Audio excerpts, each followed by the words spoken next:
Hey friends, welcome once again here to Private Club Radio Live, doing this new live stream show here in 2021. It's been a fantastic journey. It's been really fun because what's nice is we get to do a live Q&A with our guests. So we're going to be joined by someone who you're probably going to have a lot of questions for today. Mr. Robert Sereci from Medinah is going to be joining us here on the show. He's a guest I've been trying to get on for years and years and years. He's been elusive, but I finally nailed him, and we're able to make the schedule work here on Private Club Radio so that you guys get to ask him the questions that you want to hear. We will be chatting with Robert about Medinah, the plans moving forward for the club, what he's got in store, how they've handled the pandemic, and how the membership has in some ways come together and good things have come from this, and all the pivots that they've made over at Medinah. There's going to be some really good lessons from Robert coming at us soon. We'll be bringing Robert on in just a few minutes here, but first I want to talk about a couple of announcements happening here on the show. By the way, just doing this show live every week, we've actually quadrupled the audience on Private Club Radio. So I just want to thank all of you. If you just started watching the show or listening to the podcast here in 2021, I want to say thank you for joining us. We are always looking to bring on the best and the brightest minds in the private club industry here on Private Club Radio. So if you've got a guest in mind, or someone you think would be perfect for the show, I'd love to know about that. You can shoot me an email over at gabe@privateclubagency.com. Also on privateclubradio.com, the show's website, we've always got a poll so you can talk about what topic you'd like to see or what you'd like to have discussed here on Private Club Radio, and we can always find the right guest for that. So we always want audience participation in addition to the live Q&A here every week. Let us know what you'd like to hear. Another couple of announcements here before we get started and bring Robert on. If you haven't already, we started a new podcast called The Golf Travel Show, and that's presented by Let's Play Through, which is my YouTube channel. The Golf Travel Show has been fantastic. We did a whole series on Northern Ireland. We spoke with John McLaughlin over at North and West Coast Links Ireland, talked to all the managers of the best properties in Northern Ireland as well as Southern Ireland, and it's been a really fun time putting that show together. So if you haven't checked it out, wherever podcasts are listened to, you can look for the Golf Travel Show and hear that. Another announcement on the show, I know a lot of you have watched and kind of followed my journey on YouTube as we created a golf travel show, and it merged into a golf equipment review show this year with the pandemic. But big announcement, we just hit 500,000 views on YouTube. And really proud of that accomplishment. And it's because of you folks here in the industry who have supported the show since day one. So again, I just want to give a big thank you. Hitting 500,000, we're going to hit 1 million here this year at some point. The pace on YouTube, it continues to quicken and get faster and faster. So we're averaging a good amount of views. We hit almost 100,000 views on YouTube in January, and we're expecting to do bigger and better things here as 2021 progresses. So if you haven't checked out the show, it's Let's Play Through on YouTube. A couple other announcements. First of all, just want to thank our sponsors who make this show possible every week. Concert Golf Partners. You hear from Peter Nanula. He was our guest last week on the show.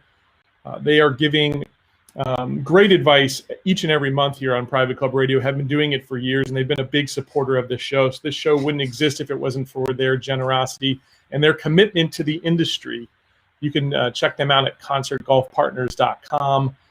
They do capital infusion for private clubs who are in tight spots, and Peter and his team are great. Whether or not you work together, he's got great advice for you. I also want to give a big thanks to Capstone Hospitality. Brian Friedrichs of Capstone was on this show very recently as well, and you'll be hearing from him more throughout the year. But what Capstone Hospitality does is they help membership sales at private clubs. So if you're in need of building that membership, Brian and his team come in, deliver a plan and execute that plan for you to drive membership at your private club. And last but certainly not least, I want to thank Restream, which is the platform that we use here for the live stream. And Restream, if you haven't ever dove into it, I'm live streaming right now to 3 or 4 platforms. We're on Facebook in a couple of places, YouTube and LinkedIn. You might be watching us on any of those platforms right now.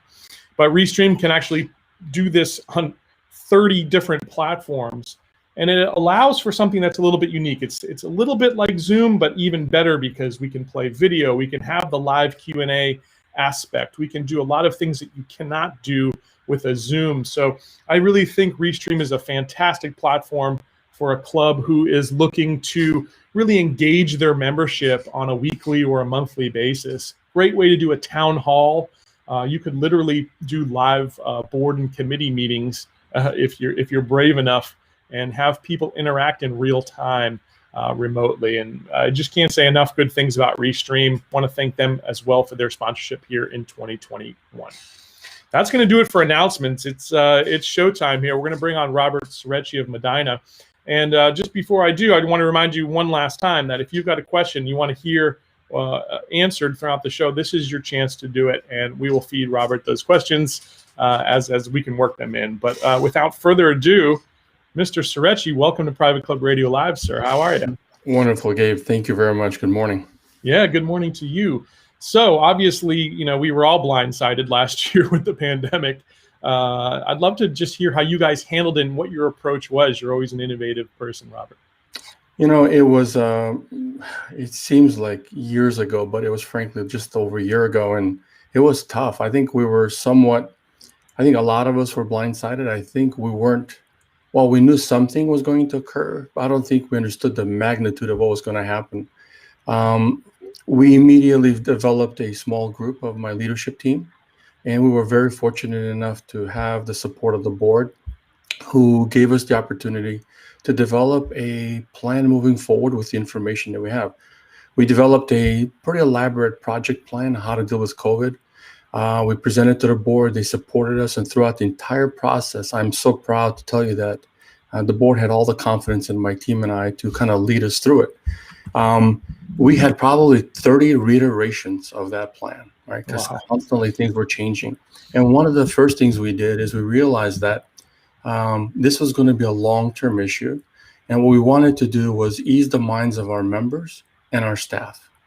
Because, psychologically it was difficult, right? People were getting scared. And we immediately funded and decided to keep our employees for a few months. Until the golf season, because we wanted people to stick around. So when we open, we're 20 some odd $1 million operation. We have 200 employees year round and another 200 that we hire for the summer. So in addition to doing the right thing, we kept everybody through the golf season. We're also concerned about membership. Let's be frank, right? We're in the dues business, and we were wondering, how will the membership react? I think one of the great things we did is we wrote a letter to the membership back in early May. And the letter was for me basically reminding them as to why they joined Medinah.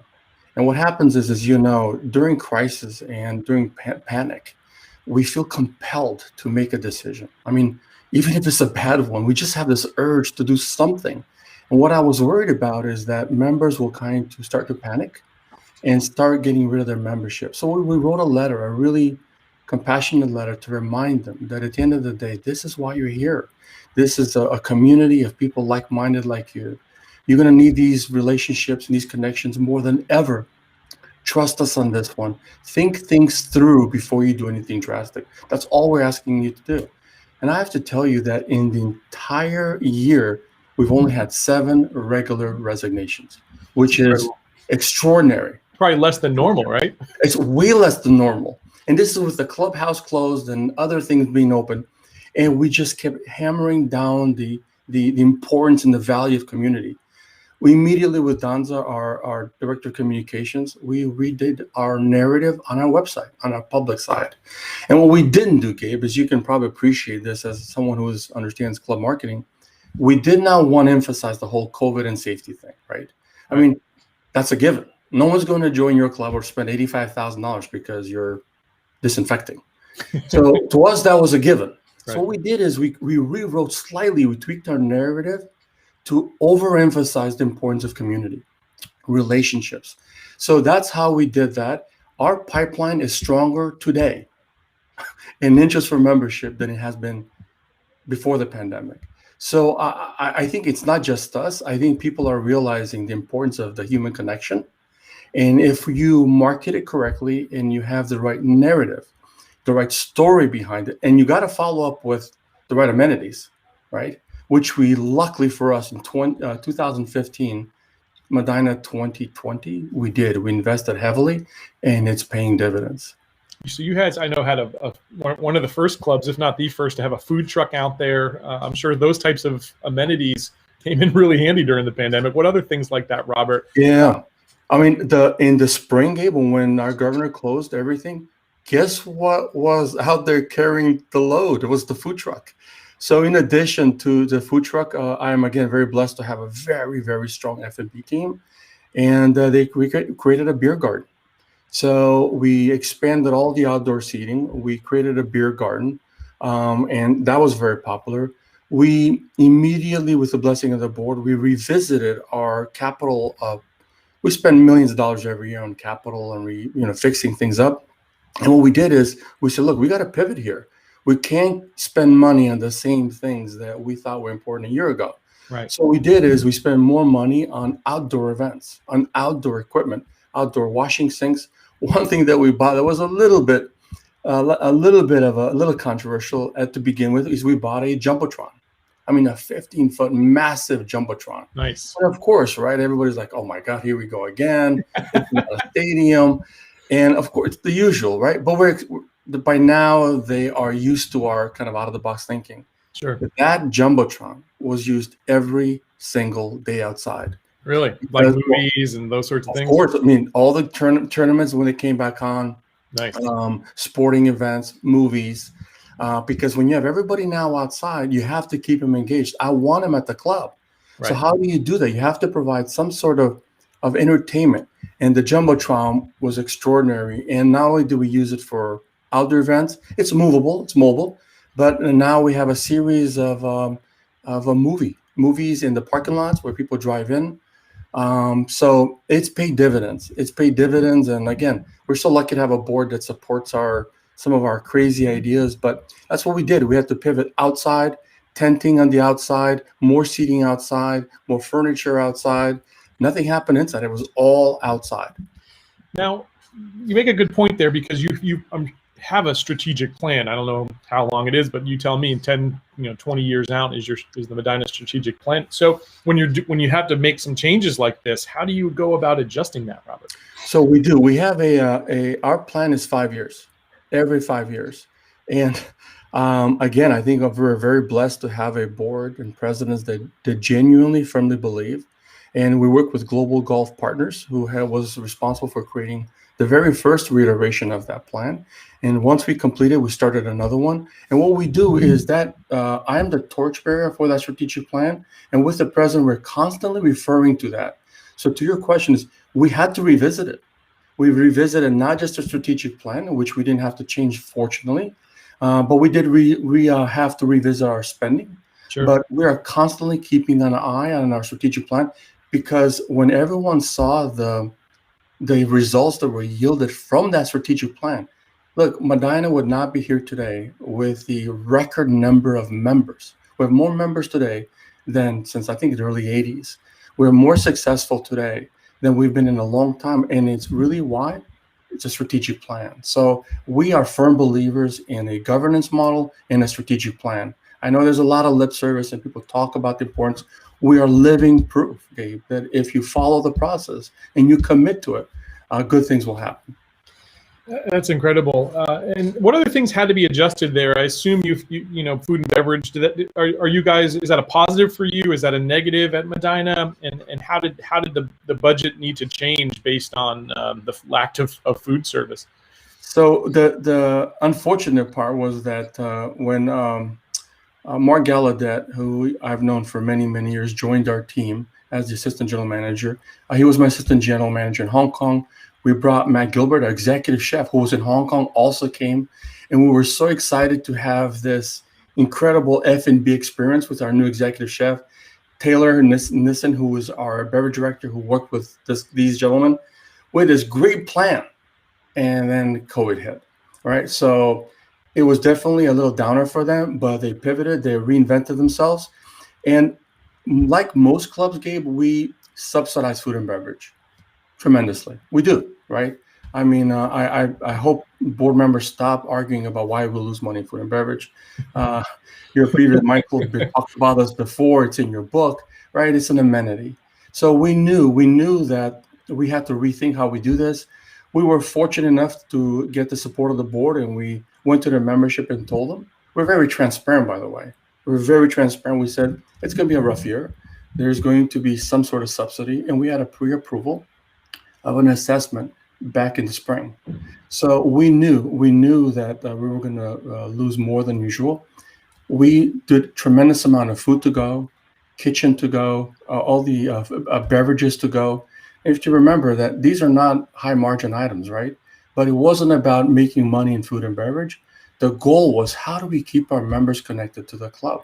And if we can do that through food and beverage, having them drive. By the way, I don't think people realize the average commute for our members is 32 minutes. Wow. We are not a neighborhood club. We have to work exponentially harder to get our members. So for us, the food and beverage, as Greg Patterson says, is an emotional lubricant, right? Is that we use food and beverage for them to come to the club, derive value from the club. We're not in the food and beverage money-making business. It was just about how do we keep value of their membership, bring them to the club, and that's what we did. So we had to completely reinvent the food to go, and it was a lot of work, but it worked well. It worked well. That's incredible. I assume the work you guys have done over your tenure really to build the brand of Medinah, and you've done that in a number of ways.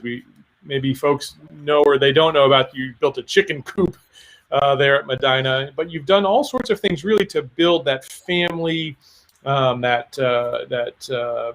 just the sense of community that's really unmatched, I think, in the private club world. You guys have really been the best at that, the torchbearers at that, in my opinion.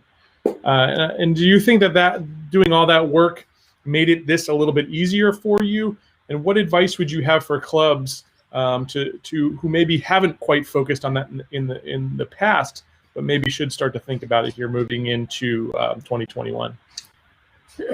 Great question. And I think the innovation we brought in Medinah was a difficult one at first. And one of the prerequisites for a club embracing innovation is that there has to be a pain that's large enough, a pain that is evident enough where people are willing to take risks and innovate. And for us, unfortunately, Medinah was in a situation where the pain was there, and we had to kind of rethink ourselves. The sad part about our situation is that most people's misconception of Medinah is that we were not family friendly. We were very golf centric, uptight. And the reality is nothing is further from the truth. Medinah always has been, continues to be a very family centric club. But that's not something we talked about. We took great pride in our golf history, which we should. We've got very rich golf history. But we had the bones were there. The DNA from our history is that we were a very, very intimate club. People are shocked when they come to Medinah and they see how we interact with each other. They just shake their heads and say, this is not what I envisioned. So it's because our history, I mean, if you look at the clubhouse, everything points to this formality, uptight environment. So for us, we knew that we had to do something different. And my mindset as a non-F&B person, I'm a little bit more of an innovator, so I had to think differently. And everything we did as a team was consistent with the brand. Now, mind you, people thought that I was going to ruin the brand. Right. And I understand that, right? When you do things differently. But the food truck, the chicken coop, the garden, everything was consistent to improve our brand both inside the gates and outside the gates. And that requires work. You understand that branding doesn't just happen. It requires tremendous amount of effort. My job was also to improve Medinah's professional reputation within the club industry. Given we've had so much turnover of general managers prior to my arrival, I didn't think it was fair for Medinah to have this negative rap. So I made it my mission through LinkedIn, through different sources, CMA, Boardroom Magazine, what we're doing now, is to spread the good word about Medinah, that it's not what people think it is. It's a wonderful place where people take care of each other, care deeply for members and staff. So I think we've come a long way. And the more you innovate, it gets a little easier, but you have to start slow. Do you know what was the first thing I did that I brought, which was considered out of the box? A I'd love to hear it. cappuccino machine. What was it? A cappuccino machine. Cappuccino machine. Nice. We did not have a cappuccino machine. We did not have a sound system. We bought a Bose system and we put it in the room. People were like, "What?" Right?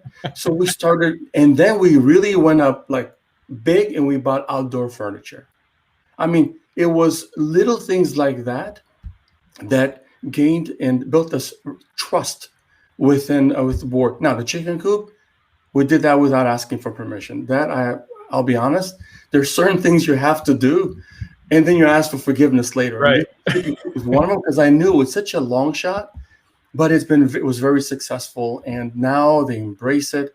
And now I'll tell you how far we've come. Our new strategic plan that we just developed, our tagline is Medinah 2025. It's innovation for the future. Innovation is in our tagline. Nice. I mean, who would have thunk that, right? So what are some of those innovation elements that you're hoping to bring through here in the next few years? Well, so we are actually working on a few. One is one of the things that's happened through the pandemic is that not every club is flush with cash, right? And we all do member surveys. And one of the challenges I've had, or what I've been struggling with for many years, is that every time we get a survey back, and let's say you score a 3.4 out of 5, and immediately the reaction is from the boards or everyone is, "No, we got to improve it. We got to improve. We can't have a 3.5. It's below standard." And my question always has been, how do I know? How do I know that if I do make that investment and make that change, it'll have a material difference on the member satisfaction? And I've been struggling with this for years, because I'll give you an example, right? I use this all the time. F&B folks love their Riedel glassware, Riedel, right? Right. And somebody will say our glassware is not up to par. So what do? You spend thousands of dollars on this Riedel glassware, and does it make the member satisfaction exponentially higher? Of course not, right? So my concern was that in every department, clubs tend to overinvest. So what we did is we reached out to a professor at the University of Wisconsin, Eric Bry, who is a statistician, an incredible guy with Global Golf. They developed a methodology, statistical methodology, but they can take those surveys, right, and then put it in a fashion where you can determine that it'll tell you that even if you make additional investments in this category, it will not yield additional member satisfaction. In this quadrant, if you shouldn't make additional, and it was so enlightening, Gabe. We did it at Medinah with our existing survey, and my theory kind of proved right. And the glassware was one of those. Right. Is that any amount? So to me, that's something that just was unveiled. I think that's going to help club managers arm them with information that just because something is low, it doesn't mean that it's necessarily a bad thing. The other one I'm working with is a gentleman and his wife from Florida, Naples, Brotman Consulting. I'm a big fan of the balanced scorecard, right? I love the balanced scorecard, but if you look at the pivot tables and the computations in Excel, is very difficult. Well, I've given it to hundreds of people. Very few have actually contributed. So we're working on how we can do this in a very easy fashion for club managers to subscribe affordably to this module, and they can do the balanced scorecard in their own club. It'll be a balanced scorecard of 360 and goals and objectives to be in alignment with the balanced scorecard. So we're doing a few things to help club managers make their jobs easier, and they can be more productive and gain credibility with their board. So we're working on a few things. I love it. Now, staying on the theme of innovation, where do you go out and get your ideas from, Robert? I mean, you've had some incredible ideas, so has your team throughout the years. Where do you actually ideate? Yeah, so from all over. I mean, believe it or not, I read magazines that are not related to the club industry. Right, I'm a huge HBR, Harvard Business Review. I read magazines from different industries. If you look at Pinterest, I mean, I know that's crazy, but if you look at Pinterest, if you look at on LinkedIn, as Greg Patterson said, you steal everything, acknowledge nothing, and laugh all the way to the bank. What we're doing is not rocket science, Gabe. What we're doing is really repurposing ideas from other places. And that's what we try to do, is to instead of saying, no, that will not work, what we try to do, at least I try to do, is find a way, how could that possibly work? So I try to do the reverse. Right. But you have to go outside of your comfort zone. The hotel industry is incredible, right? The catering industry, the manufacturing environment, e-commerce, right, is incredible. So I try to read as much as I can from different sources. Clubs, while we are catching up, we're still behind, Sure. right? We're still behind. I mean, there's still clubs like mine don't have a gym. We don't have a fitness center, right? So it's not like we're like pushing the envelope as an industry. So I think you have to go elsewhere.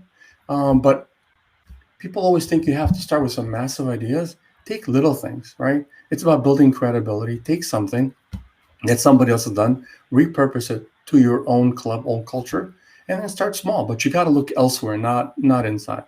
How about from a technological standpoint? What technology are you looking to maybe add in the next 3 or 4 years here as you approach that 2025 goal?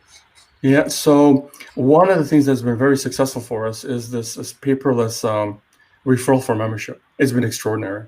I mean, right now you can refer somebody for membership through our app. Paysetter did that for us, and I can tell you it's been extraordinarily successful. When we brought that up, people said, "What? No, you cannot. You don't have no paper. What about letters, 3 letters, and oh my, seconders? Crazy, right?" So that's been successful. We're looking at e-commerce. We're really looking into that game, but what we don't want to do, I think there's going to be this high from COVID, and everybody's doing this e-commerce, and they're doing food to go, beverage to go. And what we don't want to do is get caught up in that, Right, and start exploring a new business model that we may or may not be able to execute from beginning to end. That's a good point. I think a lot of the innovations is maybe still come from a short-sighted standpoint, right? And people aren't necessarily taking that long-term look because maybe they don't have a strategic plan like you've spoken about. How do you decide if something's a good idea in the short term versus the long term in your mind, Robert? Well, maybe our system's probably not the best, but we're very blessed to have a very large safety net, right? So if you don't try, right? If you don't try, you'll never know if something's going to be successful or not. Now, we do our homework. We don't just, we don't like shoot and then aim, or, we really do our homework.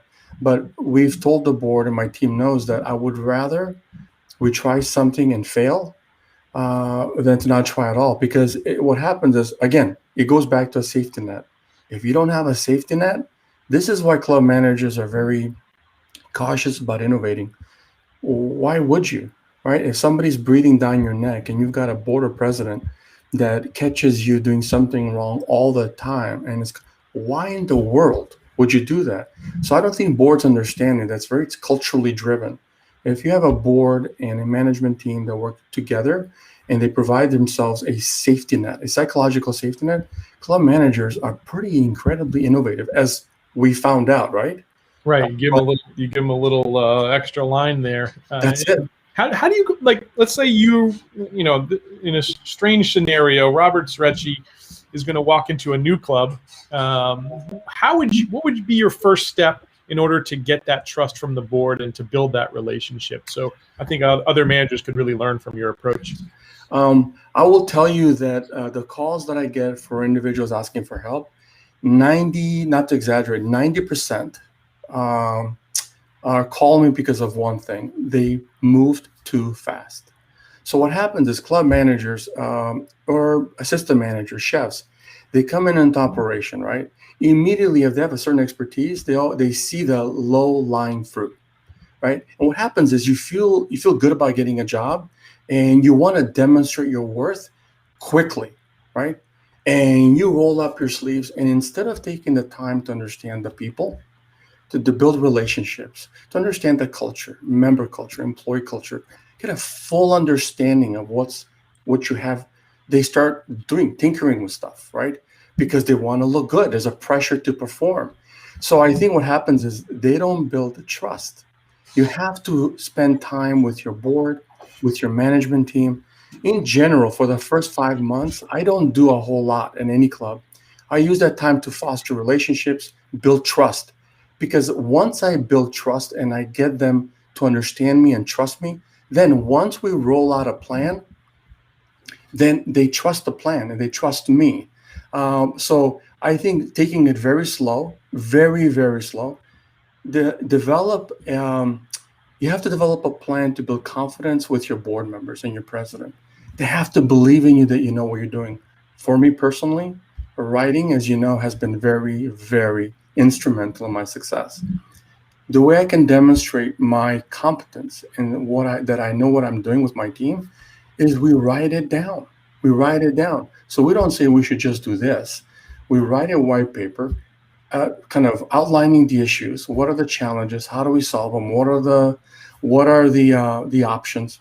And then we make recommendations. So for me, the white papers are not just fluff; they're a legitimate vehicle to build credibility with your board. So that's been very instrumental for us. But I would say take your time, take your time, take your time. Wise words, Robert, for sure.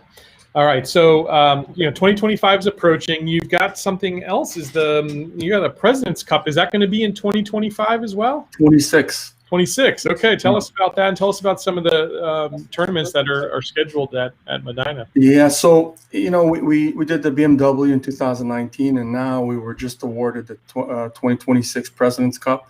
I have to tell you, I mean, as you know, I'm not a avid golfer, but this one got me really excited. Gabe, this as someone who immigrated to the U.S. in 1985 from Europe, having traveled all over the world, having lived in Asia, something about the President's Cup and having the globe watching. I mean, it's even for me, it's really exciting. And when we were meeting and talking to the tour, I mean, I was really giddy because to have an opportunity to showcase your club, the tournament globally, right? And so, we've already started thinking about how do we do that? How do we make this President's Cup so different? And of course, we have a reputation for thinking outside the box. I mean, what other tournament, has a tiny house on the course, right? That was another one of those. Everybody said, no way, a tiny house on the course. Guess what? It worked really well. So I was talking to some folks about 3-4 years ago over in the UK at the Club Leadership Summit, and one of the guys that was sponsoring was an architect who was talking about tiny houses. I thought it would be a perfect idea, not only for a tournament, but just some sort of guest stay and play type package, even if the members allow their guests some time there on the course. Absolutely. So cool. One of the things we wanted to do, and again, I don't shoot 100 every time. I've asked for the tiny house funding for 3 years, and 3 years was shot down. Really? So there's certain things that are just hard for the membership to do, and that's okay. But the whole point was we were going to do the tiny houses for interns in the summer, and then clean them up. And in the winter, we have 645 acres. The whole idea was to buy 2-3 of these, use them for interns in the summer. What intern doesn't want to stay in a tiny house? Right. It's a draw. And then what we're going to do is we had 6 locations throughout our property, from very close to the club to remote, that you call us. We will tell us what spot you want. We will put an outdoor fire pit and around deck chairs. You can go cross country. It was like to get away, right? That was the whole plan. Wrote a whole white paper on it. It didn't fly, and that's okay. But and I also suggested for daily fee courses or small clubs that are remote. Think about it. If you're a daily fee course or a small club that cannot afford, this is such an incredible amenity, something unique for your members. We're hoping to incorporate that with the President's Cup. I understand there are some tournaments that are going to use that as a revenue generator. So we'll see. But I'm excited for the President's Cup. I really, really am. I love it. So, I mean, you just brought up another good point there. Even with all the things that you've done there, you still sometimes you're kind of kicking against the pricks a little bit. How do you handle rejection, and then how do you use that to create the next innovation, Robert? I think part of it is growing up in a communist country like Yugoslavia, and having very little growing up, and then always had to fight for everything, right? And some of us develop two mindsets as we go through struggles and we try to go through life. We develop a open mindset, a positive mindset, or a negative or closed mindset. I am the eternal optimist. I really am, for good or bad. Even when I do my Myers-Briggs, I mean, it shows up that he's such an optimist. Sometimes he doesn't see reality. I mean, it's a consistent theme, right? So for me, I'm always an optimist. And I think part of being a leader is you have to be, right? I mean, no pessimist ever changed the world. That's a fact, right? So you have to be an optimist. And what I always do is I don't take things personally. Now, this was very hard for me probably 15 years ago. As Eastern Europeans, we don't take criticism or advice very well. We just don't, right? So that was a lesson for me to just not take things personally, listen, learn from your mistakes, don't give up, try it again. And so that was one thing that I don't dwell on whatever I don't get or failures that I've had. We just move forward. We just move forward. Club managers in general are very prideful people, right? And I mean, we take great pride, but I think more often to the detriment where it affects us, affects us mentally, emotionally, physically. And we just can't take things personally, but it's hard when you're in an environment that's intimate as ours, right? We thrive on relationships with our staff, with our members. And it's hard not to take it personally, but we have to. Our ego gets in the way. And once your ego gets in the way, it's a whole nother issue. Messes up the decision-making process. Yeah. Way, yeah. Well, Yeah. it's funny you should mention. I submitted for CMA. I submitted a seminar on the decision-making process for club managers, right? And I submitted one for communication. And to my disappointment, they didn't pick the decision-making one because I think I'm very passionate about how we make decisions. Right. So I thought for sure it's going to be different. And then they picked communication. So here we go. I'll speak at conference on communication. But to your point, I am going to write an article on decision-making. Yeah, I love that. Hey, we should get you back on the show to talk about the too, because that's a subject that I love. And so often people get caught up in the paralysis of analysis, and they don't, like you said, give it a shot. And I have a really good friend of mine, Chris Kremitzos, who wrote a book called Start Ugly, and I was honored enough to write the foreword for that book. But the whole philosophy is kind of like how Amazon started. You need to start with something.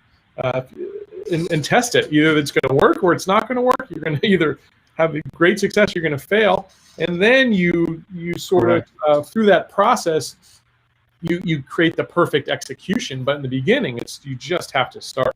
I think that you and I are very much aligned in that way. That's why I wrote an article a while back about the problem with perfectionists. Right, and so many of my friends who are perfectionists take great pride in, take a ruler, measure the distance between the plates and the forks and the knives. I mean, while it's great and it's great pride in your craft, it's very difficult to be an innovator and a perfectionist at the same time.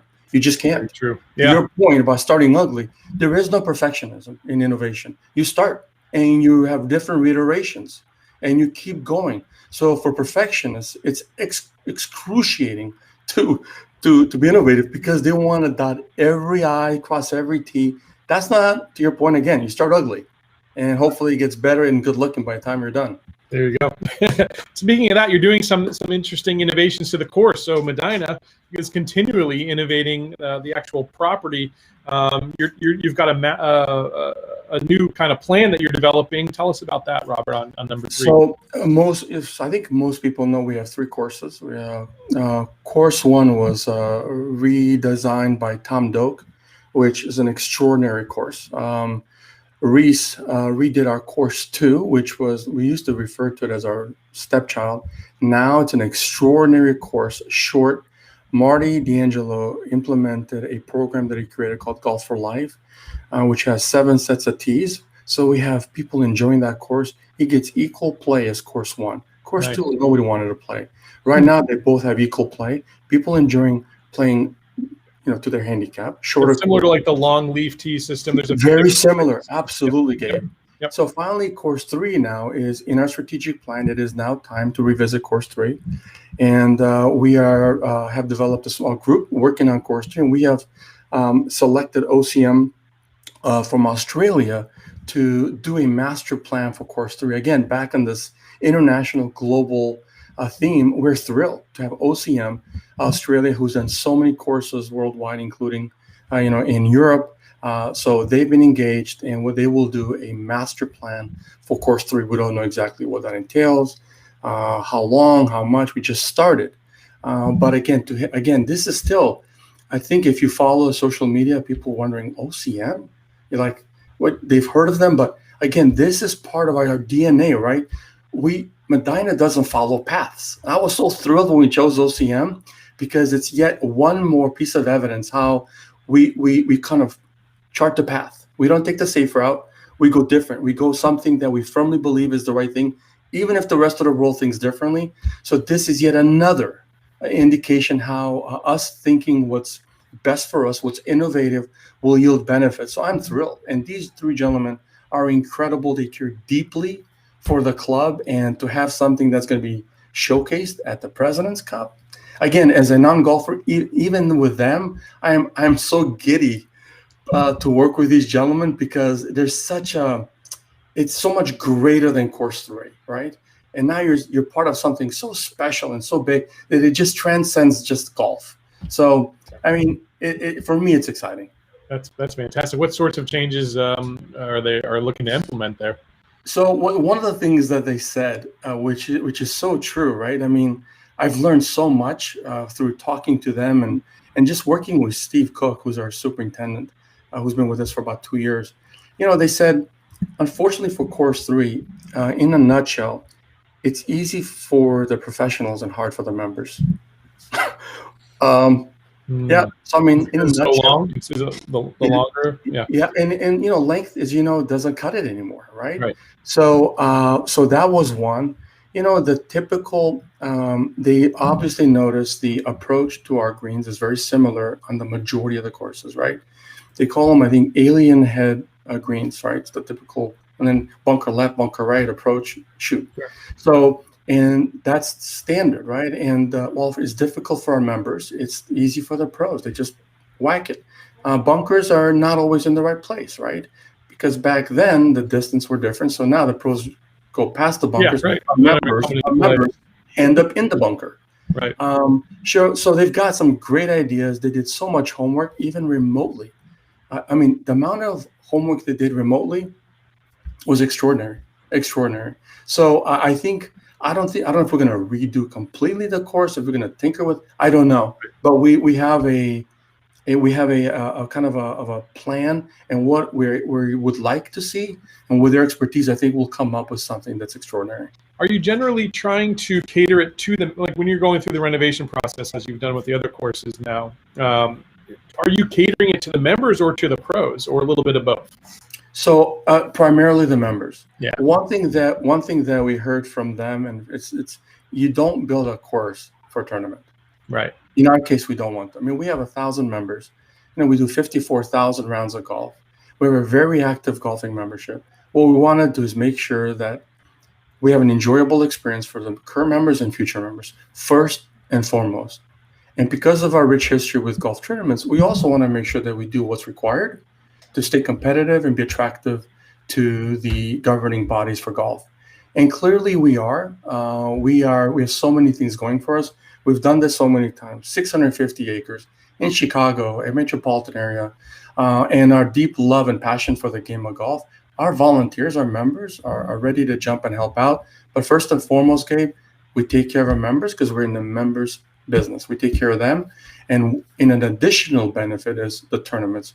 We don't do, as they say, you don't build a church for Easter Sunday, right? So we don't build a tournament right. that's going to be great for the tournaments, and then it's so hard for our members, they don't get to enjoy it. Right. Love it, Robert. Always membership is first and foremost at Medinah. And just been amazing to chat with one of the true pioneers in the industry. I appreciated your time so much. Thank you for the generosity of your time, Robert. And we hope to get you back here on Private Club Radio and talk about decision-making process. That'd be a lot of fun, sir. And Gabe, listen, I can't thank you enough. People don't realize that our club space is small. It's very small. And for you to stick it out and do and commit to the club industry in the ways that you've done is remarkable. And I sincerely want to thank you for that.